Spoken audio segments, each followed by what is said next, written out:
I was so tempted to sing like a chant then, like an "It's coming home," because the kids have been singing it all day, and apparently no learning has happened in school today.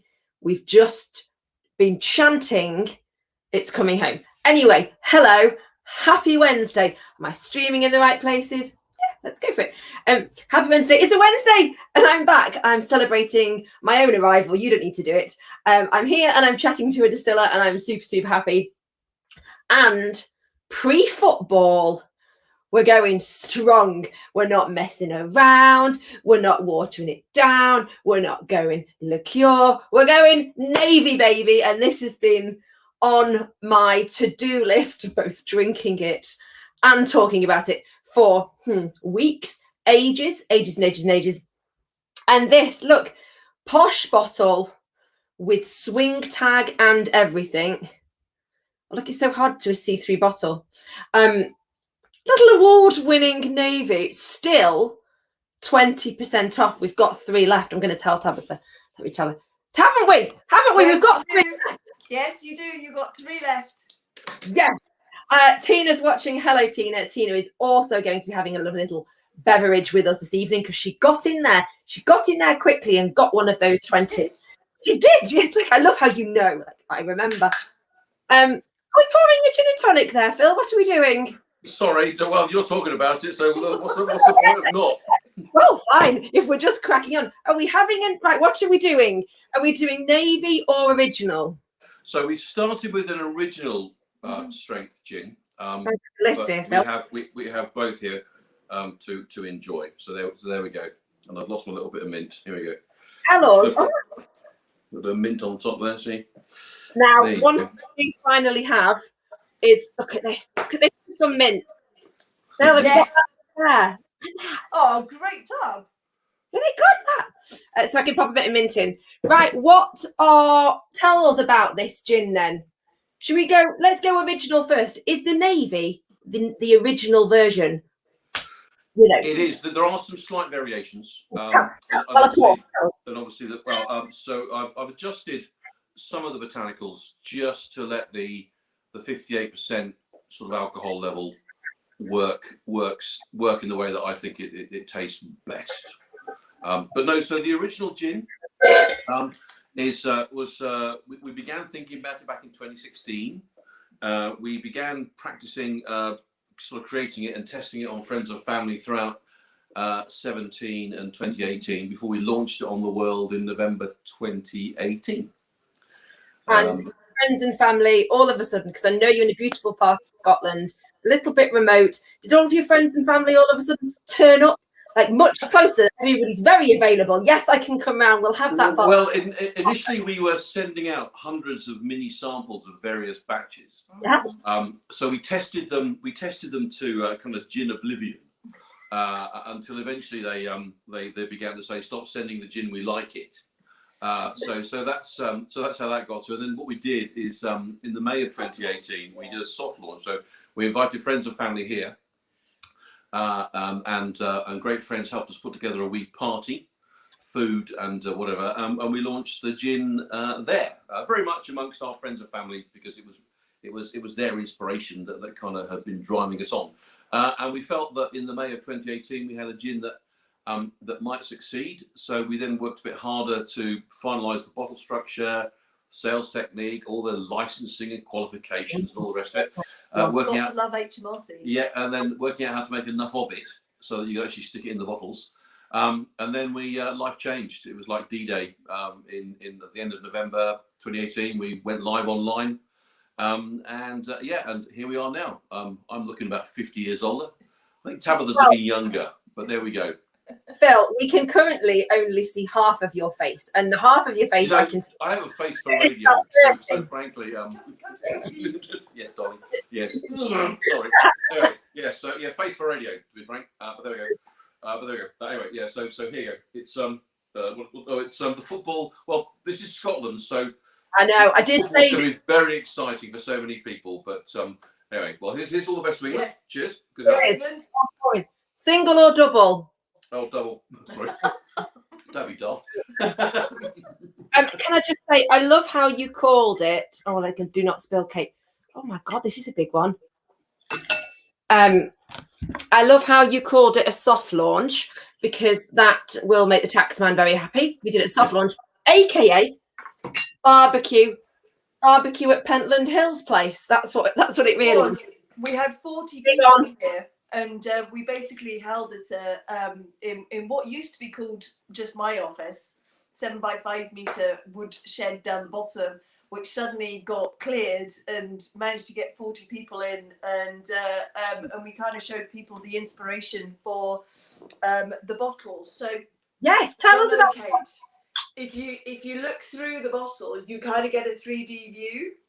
So if you shine it to the light, you can look straight the way through the bottle, and you see the hills at the back.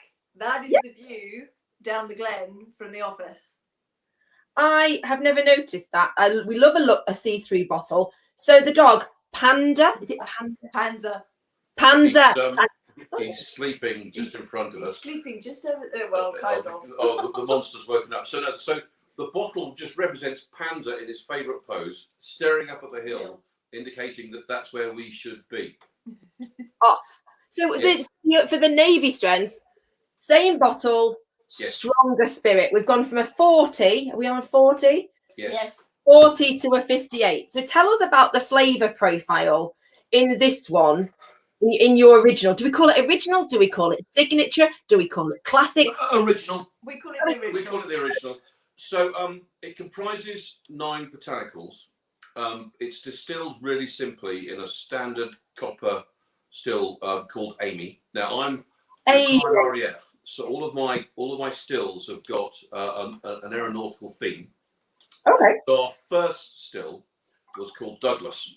Mini Douglas. Well, okay, our first testing still was called Mini Douglas. Little 2 litre. But the still that we did our initial work on was called Douglas. So for those who know the RAF will know that there was a very famous fighter pilot called Douglas Bader. And he was very famous because he had an accident in his aeroplane in the early 30s. He crashed. He lost both his legs. But despite having no legs, he went on to become an ace during the Battle of Britain. And he was an inspiration not only to those who flew, but also to many generations of people who were limbless. So I named the first still Douglas after Douglas Bader, the limbless, legless Air Force ace. Nothing with what gin does. Nothing to do with the stuff that was coming out and the impact it has on your physics. Well, despite everything they went through, humour and wit formed an awful part, a big part of how they coped. So I don't think Douglas would have minded too much that, we talk about the fact that he was legless. The second still... We're going to pick you up on the first still, because that's the first male named kind of classic boys named still. Usually it's all the ladies. The ladies get the name in. Right. Well, it's normally named after the daughter of the distiller, but we haven't got one of those. So we have to go off thinking something else. So for example, here's a bit of history. If you go to Bruichladdich and drink the Botanist, in their gin still room, their big still, which they rescued from a disused distillery in Glasgow, that still is called Ugly Betty. Not because the distiller's daughter is called Ugly Betty. Yeah. It's because the still is just bloody ugly. Yes. And it is. It's made up of all sorts. Yeah, it's all sorts of bits recycled and put together. But and it really doesn't look much like a traditional still. It is parts put together. It's quite funny. But it's very good. Yeah. So Amy, I wanted then to name the second still after another famous Air Force type. But Tabitha told me that I needed to man up and think about it in the context of male and female. So she's named for Amy Johnson, who was an incredibly famous British aviator who sadly lost her life in the River Humber in 1943. She was an air transport pilot, so she was flying aircraft for the RAF, and sadly she was lost. But she was a lass from Hull, which I grew up not very far from when my dad was serving in the RAF. So we thought Amy would be an appropriate name for the 60-litre still. So there you go. I was going to say, so how big is Big Amy? So Amy 60, is 60. So yeah, we make tiny amounts of gin. So Douglas was only a 30-litre still. Amy is only 60. We have a vision to move to a still called, wait for it, the Red Baron, Mainly because he's big and he's red. And he's a copper pot still. Yeah, so and he's 200 litres, but we've yet to get anywhere close to commissioning him. But he's we've got him, but he's just sitting in the shed, waiting for the grand day when we've got enough space and all the doings to make the distillery support him. We had to buy him before Brexit hit. Yeah, that's not the first time I've heard. The dog's going crazy behind me.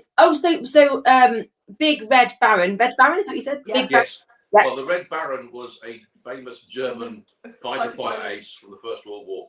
Yeah. As you can see. You remember the old the biplanes with the strings between the wings type of thing? He was that type of, came off with kind of flowing hair and big old style setup.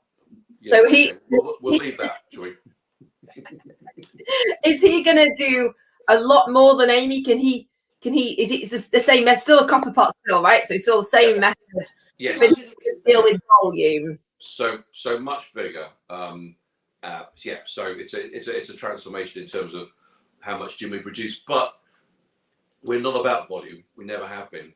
We've always been about sustainability and the quality. So I'm not entirely sure that the Red Baron will ever operate at anywhere near the 200 litre capacity. Because for us, that would be a very big party. I mean, that really would. You're off. Good point. Yeah. I feel like a members event in Pentland Hills, dog walking. You're welcome. Yeah. We'll make. We could make a dent on 200 litres, but I think even that's pushing it a little bit.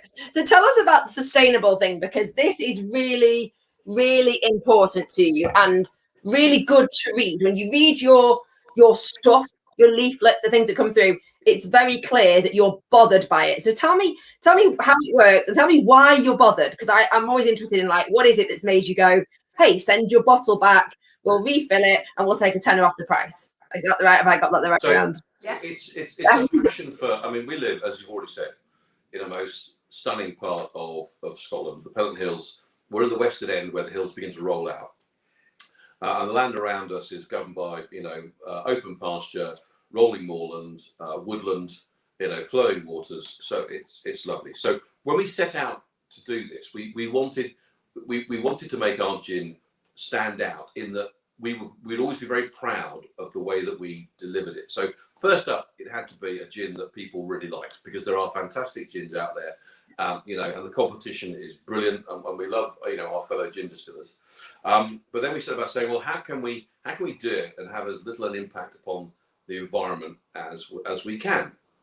So the house helps a bit because it's got solar panels, for example. Where we can, we have our own water supply coming through. Water rises on our land, which is really helpful.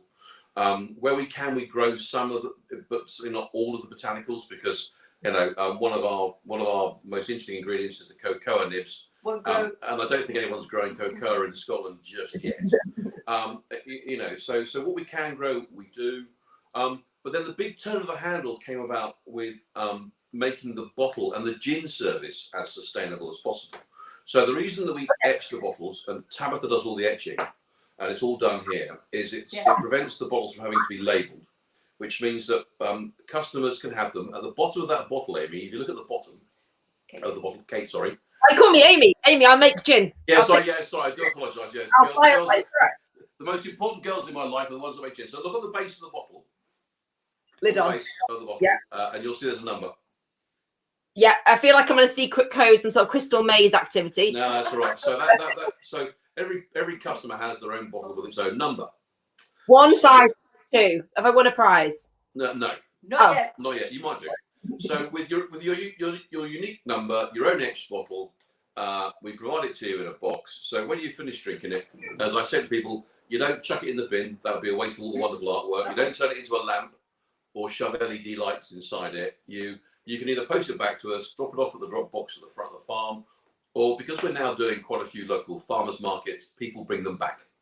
Yeah, last year. And then we bring them home, we clean them, refill them, put on the mandatory little bits of labelling, and then back in the box, and then we take them back to people. So last year, lockdown obviously, was such a difficult time for so many people, but 50% of business was the refills.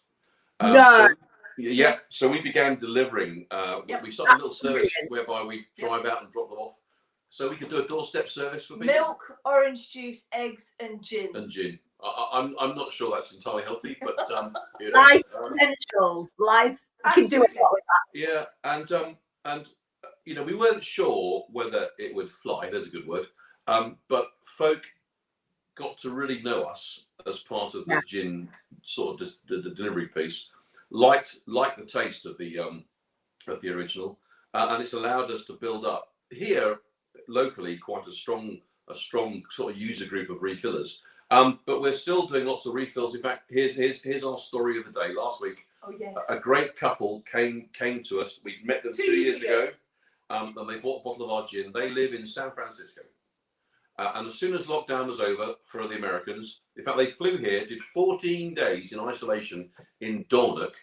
Now, have you ever been to Dornoch? Yeah, Yeah, well, they arrived at Edinburgh Airport and then drove to Dornoch and did 14 days. They're golfers. They only come to Scotland to play golf.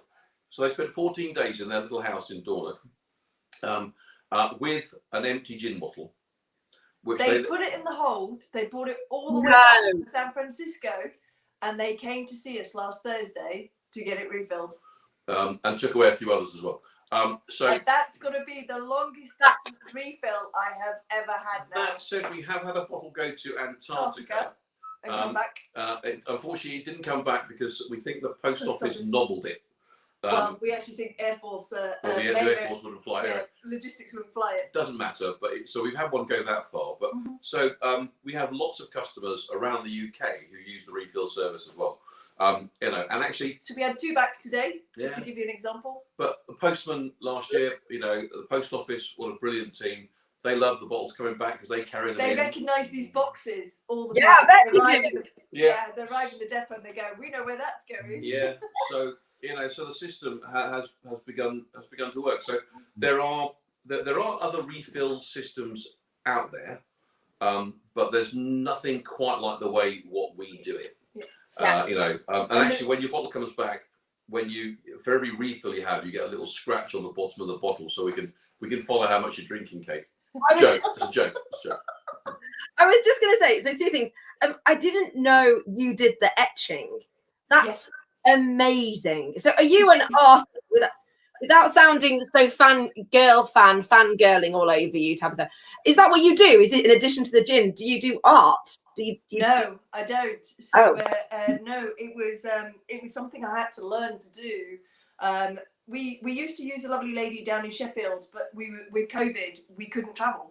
So it was kind of one of those where it was just like, okay, needs must, we need to bring it home. So so I bought the machine from Canada, funnily enough, and managed to get a training course online and do the biz, and then started etching them. We had a few false starts. We had friends do the artwork. So again, they're a stencil that goes onto the bottle. Right. And then you effectively sandblast the stencil with small amounts of grit, and you're etching direct into the glass, which means, as Philip says, we can wash this in 90 degrees wash and it doesn't come off. And that's the whole brilliant thing about the refill, is it stays branded. And that was what I wanted. We went all the way in 2018. We went all the way to San Francisco, funnily enough. We were watching rugby before we get carried away here. Rugby Heard about the rugby. So we went all the way across to them, and in California, in the Napa Valley, they etched their wine bottles. And we went to see a lovely guy called Tim Arnold, who does this for the wineries. And fortunately, he spent 5 years in the UK, and he literally took us around the whole process, showed us exactly how it works. And they actually do it on full bottles. I don't. I do them on empty. I don't trust myself.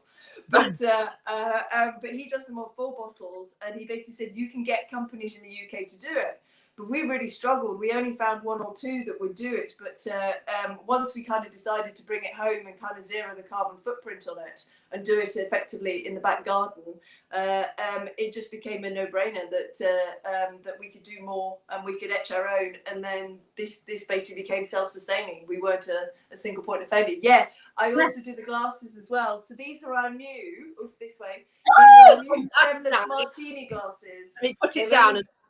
They've only just gone live. So that's lovely.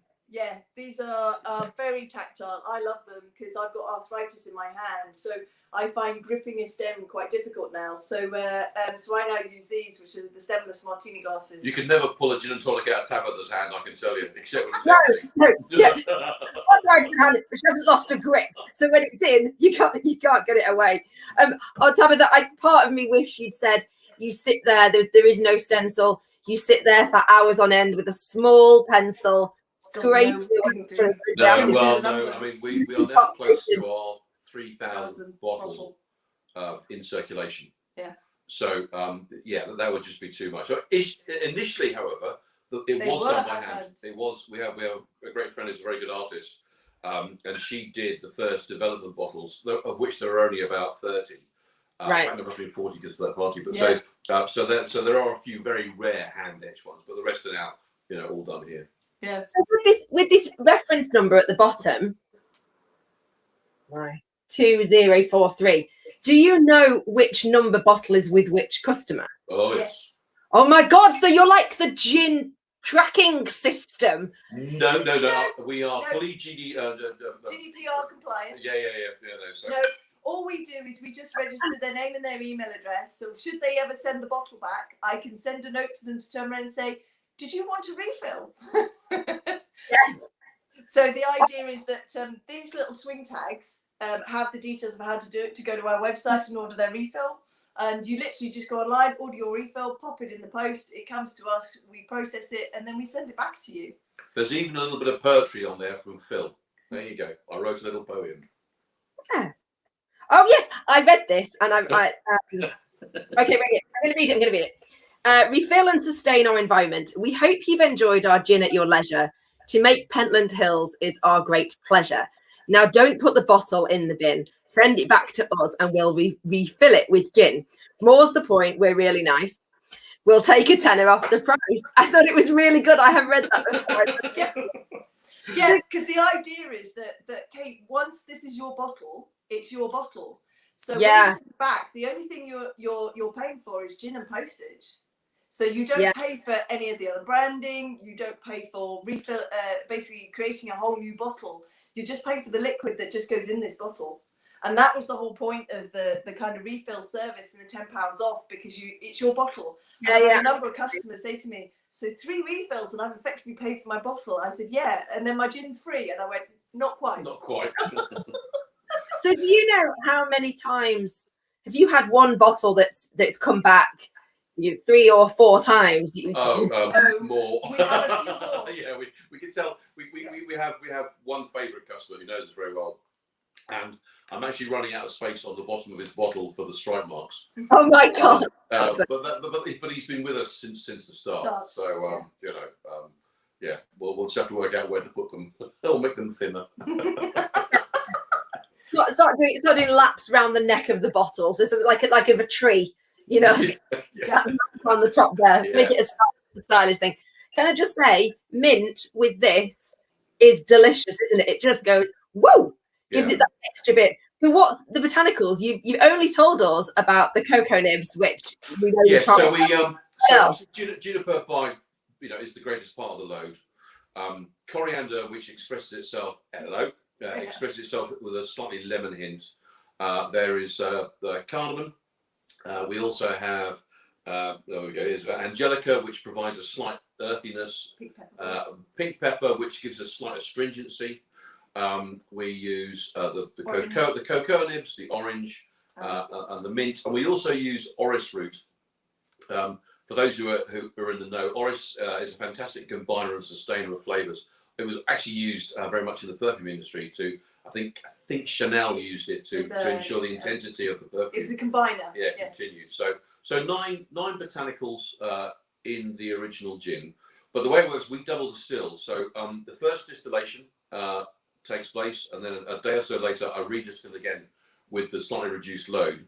So what you get is a smoother, very smooth. Well, other techniques are available. So if you have a really smart still, which does bits and pieces, but the way I did my bit of training and the way I like to just do it, I don't mind the extra time, but it just means that what I think we end up with is a slightly smoother gin, because we encourage people to sip it either over ice or just on its own to begin with. So when we're doing tastings with people, it's just give it a go, see what you think, and then slowly add in a bit of tonic, which we keep really simple, and then a bit of pink grapefruit just to add a little more citrus. So so I'm often told people like it because it offers a soft but floral sort of opening gin. It's not hugely juniper forward, so so you're not talking royally dry, dry London gin. Although we built it, we created it around so many different palates. But the great thing was the friends and family who were drinking it, their palates began to sort of circle around one particular distinctive flavour that I was creating. In fact, it was about batch number 40 that we'd done.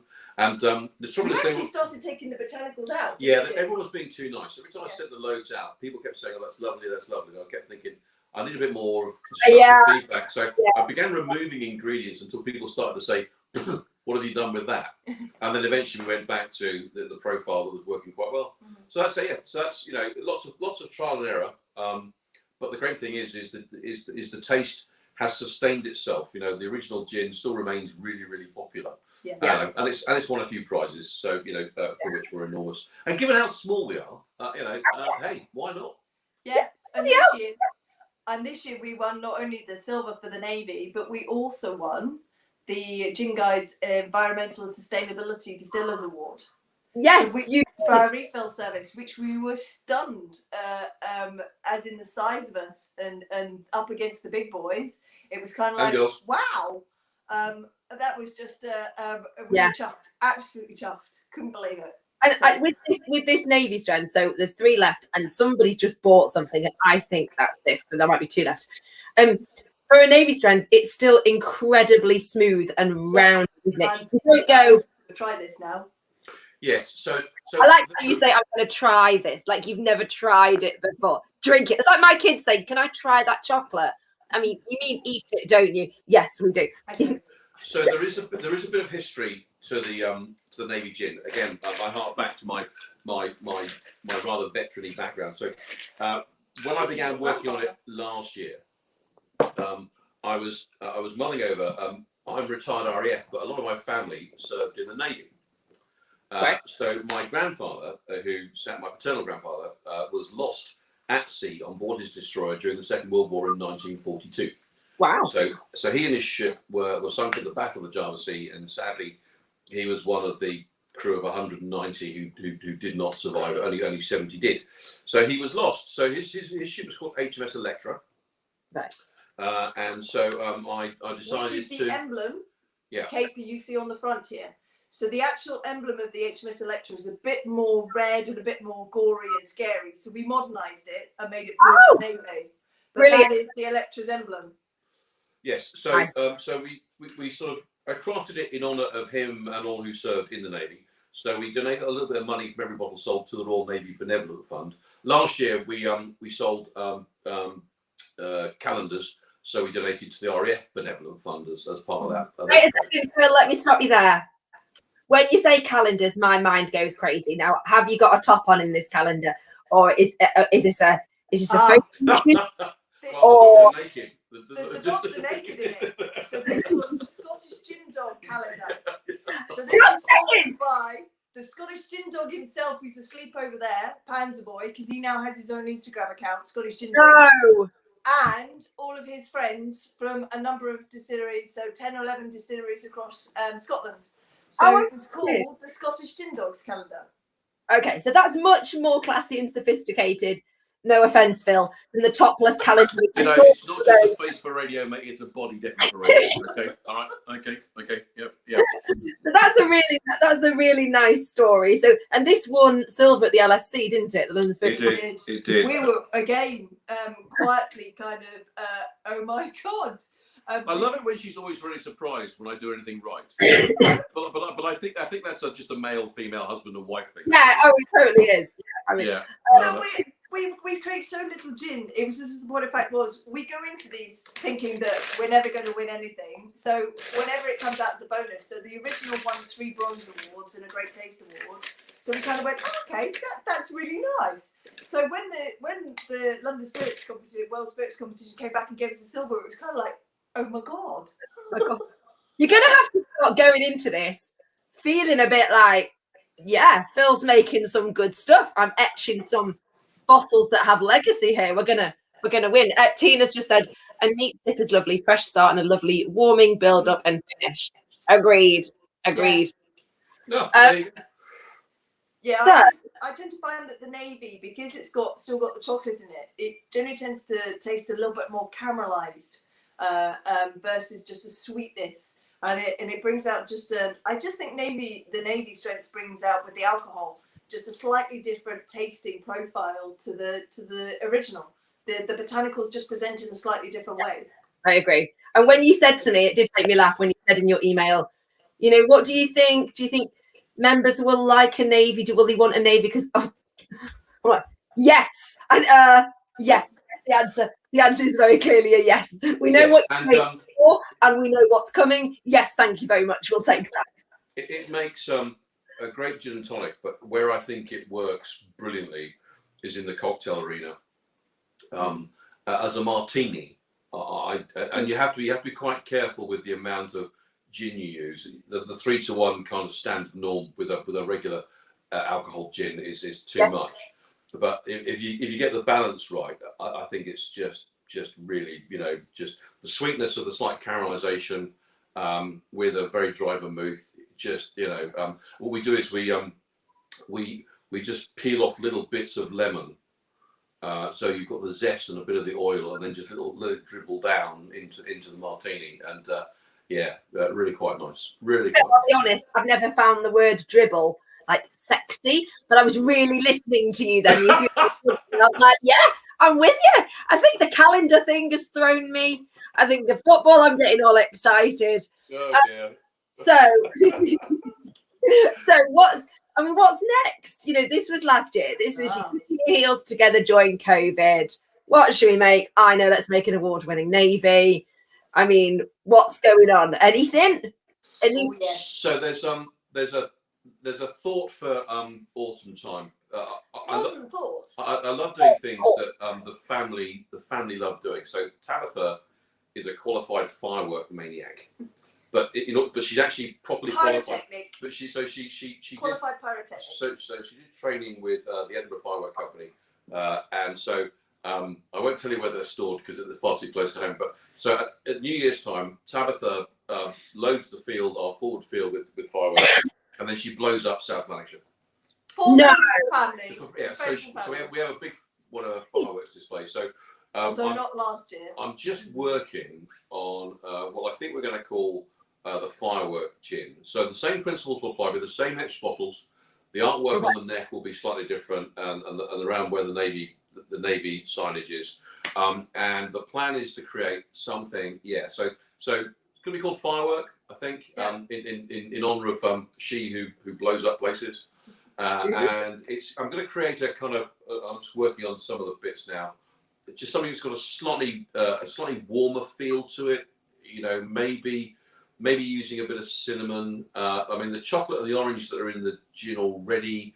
You know, I think the profiles could work well with just a slightly warmer, maybe some other botanicals that might suit. So I've had a few practices. So I've got to find a few people to practice on it with them. See how Kate, if you want to volunteer. Yeah. So which I'd rather do, volunteer for this or the fireworks show, or this for fireworks. Either. I mean, the good news is because the bottle is universal. And the thing about the refill services, you can have it refilled with either or. So you can go navy, original, or any new one. Yeah, so we call it the multi-roll gin bottle in honour of my RAF service as well. So the great thing is, if the firework gin finds a place in people's drinking habits, you know, we can have that on stock as well. The other great thing here is it's been just the most fantastic soft fruit season. We've got so many strawberries. We have a great patch of wild strawberries, just little, they're tiny little strawberries. Tiny ones. Slightly bitter, but very interesting in texture and flavour. So I need to work out a gin, a fruit gin. Yeah. Which I'll probably create for maybe for the Christmas market, something slightly sweeter. And again, we have smaller bottles, but the trouble is they might not be etched, so we need to think about how they might be presented. Yeah. We'll see. Etching fireworks. Well, yes. I mean, I'm working on the artwork. The other thing that Tabitha can also do is we do lots and lots of bespoke bottles for people. Yeah. So one of my favourites was a great mate who's a fisherman. Tabitha had a bottle with a fisherman and the line around the bottle, and then the little fly at the end, which we just waxed in with a bit of colour. You know, so we're working with wedding venues for sort of brides are having bottles done as bits and pieces. You know, so the good thing for us, it does give us just a different bit of the market to play in. You know, the gin remains the same, but the good thing is the bottles proving to be universally quite useful. If you like gin, you can give a beautiful present to somebody that because of the refill service keeps on giving. So you give it to them at kind of normal price, and then they get the refill immediately. So they get the price off. So it's kind of like as we say, the refill bottle that keeps on giving. So Kate, are the kids all going? Are they all off camera going? Mum, the football starts in 20 minutes. No joke. She just walked in, and all she did, the nearly 9-year-old, she put her head round the corner and she just waved a Solero. And I wanted to just wave my Navy strength. But she's 9, nearly 9. Yes, there is a mummy, come and sit down because we've got to watch people warm up vibe going on. So we've got 3 left. I think I'm going to say there might be 2 left. Might even say there'll be 1. I'm going to look.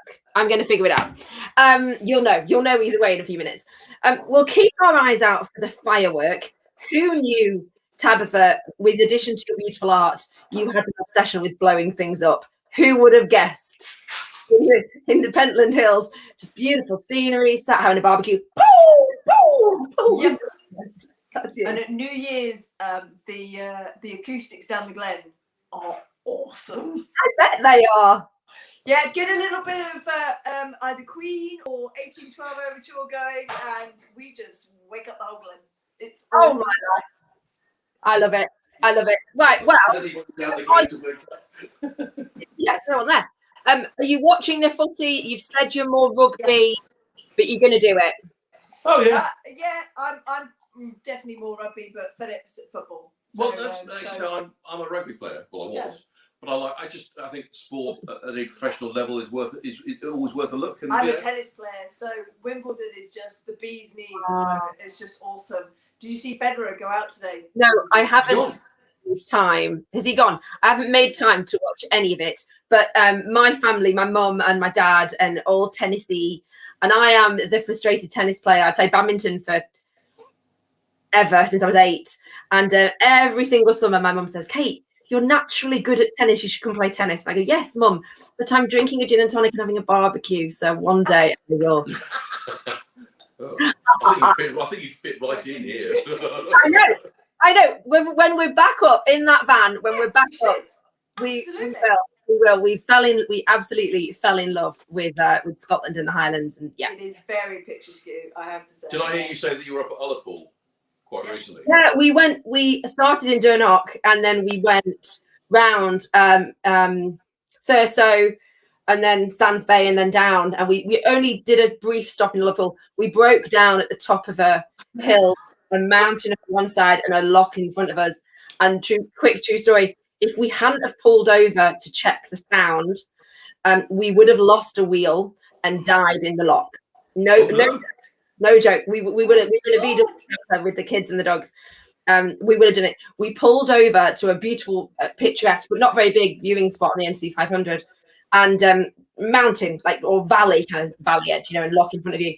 And as we pulled over, our wheel nuts flew out, and we waited 4 hours, and we only found the wheel nuts when Sam, my husband, went down to reverse the van to get it on, and he just looked, and it was like a CSI film. He just picked up the wheel nuts and went, "There are wheel nuts," and I was like, "Okay, then, I don't know. We've been weeding bushes for the past 4 hours, and the dogs are asleep, and the music's on." So you had to be vanned home? Were you recovered? got vanned to only about 45 minutes away, not quite to Ullapool, but yeah, we got vanned to a VW van, and literally Sam carried these 2 wheel nuts or 3 wheel nuts and gave them to the man, and like a schoolboy was like, "These are my wheel nuts. Can you put them back in, please?" Yeah, Wow. it was in hindsight, it was very scary. But I think the people who were riding their bikes and going west to east on the NC 500 really appreciated me running alongside them for about 2 hours and cheering them on. I don't think they found that annoying at all. I think they were really happy with it.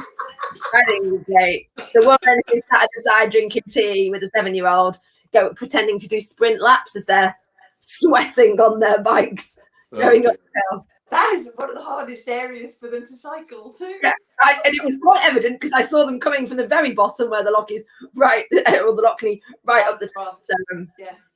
I mean, I pushed them on in my cheery way. Absolutely. Yeah, but other than that, next time we're up, you're on my list, and I'll bring my refillable bottles in that van. I'll load some more things in it. Right, let's go. Our parting note from Tina. Lovely to meet you both. The gin is awesome. Thank you. Oh, thank you. That's very good. Thank Thanks, you, Tina. Tina. Right, everybody. Thank you for watching. Thank you for joining in, and we will leave you to your come on England evening. Right, Pentland Hills team, over and out. Thank you. Take care. See you guys. Cheers, Kate.